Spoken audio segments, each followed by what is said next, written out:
নমস্কার বন্ধুরা, আমি অষ্টমীস মিনি কিচেনে আপনাদের অনেক অনেক স্বাগত জানাই। তো আজকে আমি আমার রান্নাঘরে কি রান্না করছি দেখুন। ভেজিটেবিল চপ করতে আমার কি কি লাগছে একটু দেখুন। ভেজিটেবিল চপ করতে প্রথমে আমার লাগছে ধনে, সবকিছু আমি হালকা কড়াইতে ভেজে নেব। মৌরি সব 2 চামচ করে আছে।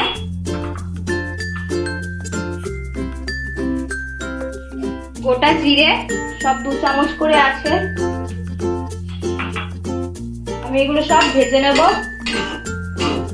এটা যতক্ষণ না গন্ধ আসবে ততক্ষণ আমি ভেজে নেব। এটা আমার গুঁড়ো করতে হবে। এটা আমি মশলাটা তৈরি করছি। আমার যে ভেজিটেবিল চপ করবো, ভেজিটেবিলের মশলাটা করতে আমার লাগবে। আমার এই মশলাটা দিয়ে সুন্দর একটা গন্ধ এসে গেছে। আমি এবার এটা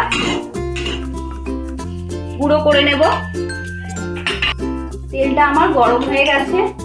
বাদামগুলো হালকা করে ভেজে নেব। চিনে বাদামগুলো আমি 2 অর্ধেক করে নিয়েছি। আমি হালকা করে এগুলো ভেজে নেব।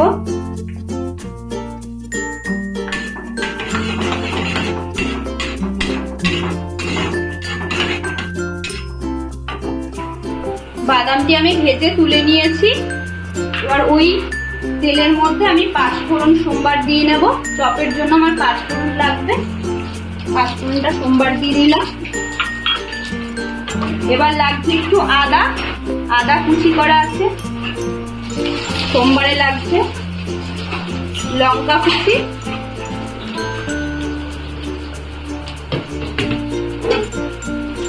আমি ভালো করে একটু ভেজে নেব।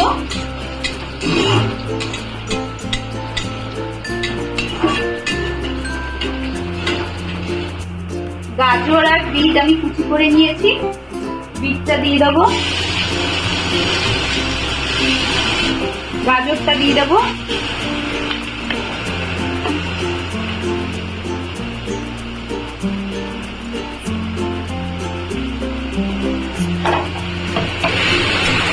এগুলোকে আমি ভালো করে একটু নাড়িয়ে নেব।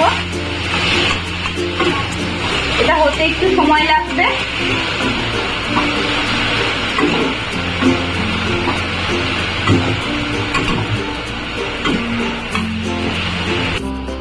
এতে একটু পাতি লেবুর রস দিচ্ছি। যাচ্ছে ম্যাশ করা আলু। আগে থাকতে ম্যাশ করে আলু রেখে দিয়েছি। এই ম্যাশ করা আলুটি যাচ্ছে।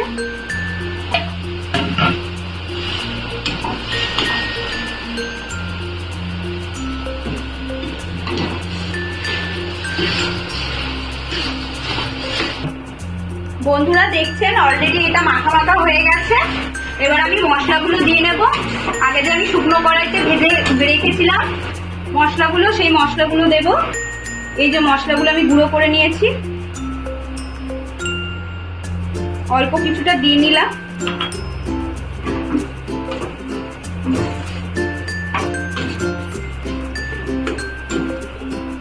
যাচ্ছে 1/2 চামচের মতন গরম মশলা, যাচ্ছে রোস্ট করা বাদাম,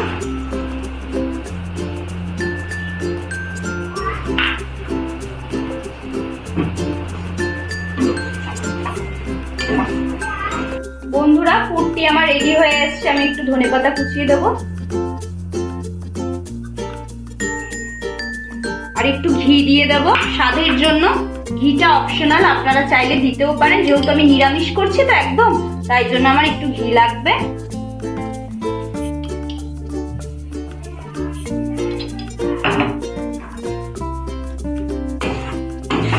পুরটি আমি একটু মাখা মাখা করে নেব।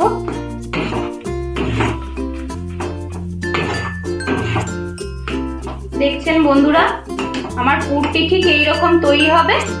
পুরটি ঠিক এরকম মাখা মাখা হবে। এবার আমি পুরটি নামিয়ে নেব। একটু নাড়াচাড়া করে আমি পুরটি একটু নামিয়ে নেব। আমি একটু স্বাদ মতো নুন দিয়ে নামাবো। একটু স্বাদ অনুযায়ী চিনি দেব, অল্প একটু স্বাদের জন্য চিনি দেব। ডোটি আমার হয়ে গেছে। ডোটি এবার আমি নামিয়ে নেব।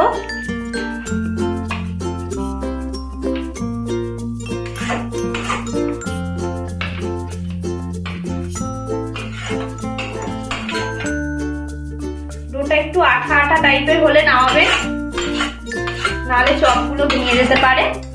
আঠা আঠা হলে আমাদের একদম সম্পূর্ণ চপ করার জন্য রেডি।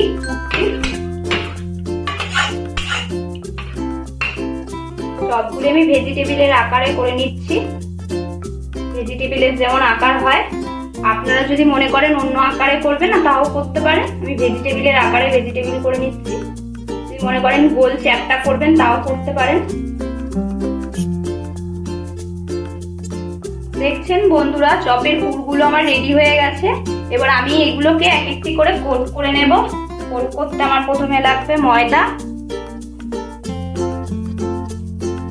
কর্নফ্লাওয়ার গুলে নিয়েছি আমি। আপনারা ডিম ফেটিয়েও দিতে পারেন, যেহেতু এটা নিরামিষ হচ্ছে ওই জন্য কর্নফ্লাওয়ার গুলে নিয়েছি আমি একটু।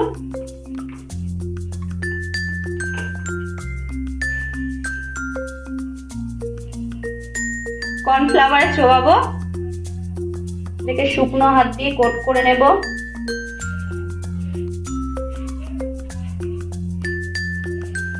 আবার এরকম ভাবে একই পদ্ধতিতে ময়দায় দেব,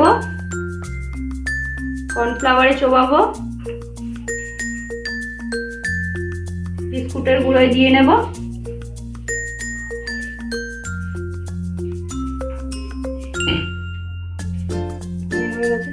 দেখছেন বন্ধুরা, চপগুলো আমি ডবল কোট করে রেডি করে নিয়েছি। আমি দুবার কোট করে নিয়েছি, আপনারা চাইলে একবারও করতে পারেন। আমি ডবল কোট করেছি।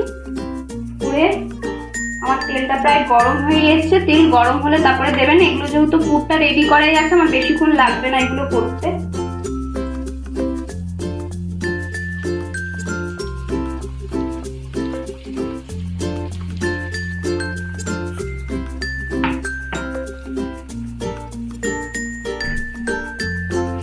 একটু আস্তে করে উল্টে পাল্টে দেবেন।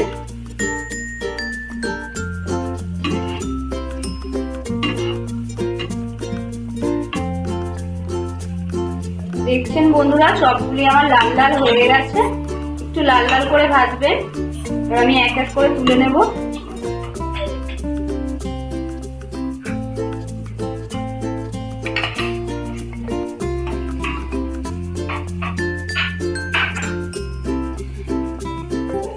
আপনারা চাইলে 5-10 দিন এগুলো স্টোর করেও খেতে পারেন।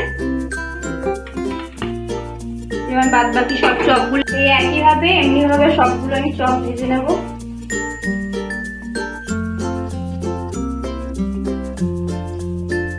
আমি সব চপগুলি ভেজে আপনাদের তুলে দেখাচ্ছি কিরকম হয়েছে। বন্ধুরা, চপটি আমার অলমোস্ট রেডি হয়ে গেছে। আমি যেহেতু নিরামিষ করছি, আমি এখানে পেঁয়াজটি নিয়ে নিই, গাজর আর এখানে শসা রয়েছে কুচি। আর এই যে আমার দেখুন চপটি কিরকম হয়েছে। আওয়াজটি শুনে বুঝতেই পারছেন কত সুন্দর হয়েছে। খেতেও আশা করি সুন্দর হবে। আপনারা বাড়িতে করে দেখবেন। আর যদি ভালো লাগে প্লিজ লাইক, কমেন্ট, শেয়ার করে দেবেন। নমস্কার।